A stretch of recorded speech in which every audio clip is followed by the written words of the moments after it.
করে সেতু নালে পয়সা বড় দাও খেয়ে পয়সা এক কেজি দাও তো 1 কেজি বেশি হলে দাও আলু খেয়ে পয়সা এক কেজি দাও বেশি বড় আলু খেয়ে পয়সা সেতু নালে পয়সা বড় সেতু নালে পয়সা বড় Nope. আলু 1 কেজি আলু সেতু নালে পয়সা বড় দাও বেশ ঠিক আছে গেলাম পয়সা দাও এ ভাই তুমি তো বললে যে খেয়ে পয়সা আমি তো বলছি তুমি তো বললে যে খেয়ে পয়সা না না তুমি তো হাঁটছো যে খেয়ে পয়সা তাই জন্য খেয়ে আমি খবর দিয়ে বলবো তুমি না তুমি তো বললে যে খেয়ে পয়সা আগে খাই গা আগে আলু দিয়ে রান্না করে খেয়ে দেবো তারপর এসে পয়সা দিয়ে যাবো হ্যাঁ হ্যাঁ কিসে ব্যাগ দেবো তুমি তো বললে খেয়ে পয়সা সেতু নালে পয়সা বলছি সেতু নালে পয়সা বড় সেটা বলো নাই তুমি বললে যে আলু খেয়ে পয়সা তাইলে আলু নিজে খাই গা তবে তো বলতে পয়সা দেবো না কি হবে না নিজে বললো যে আলু খেয়ে পয়সা নিজে বললো আলু খেয়ে পয়সা কে সবাই বলে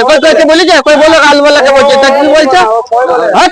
ব্যবসা করছে ভণ্ডামি করছে নাকি ব্যবসা করছে ভণ্ডামি করছে নাকি আমার এইগুলো হচ্ছে খারাপ জিনিস আলোচনা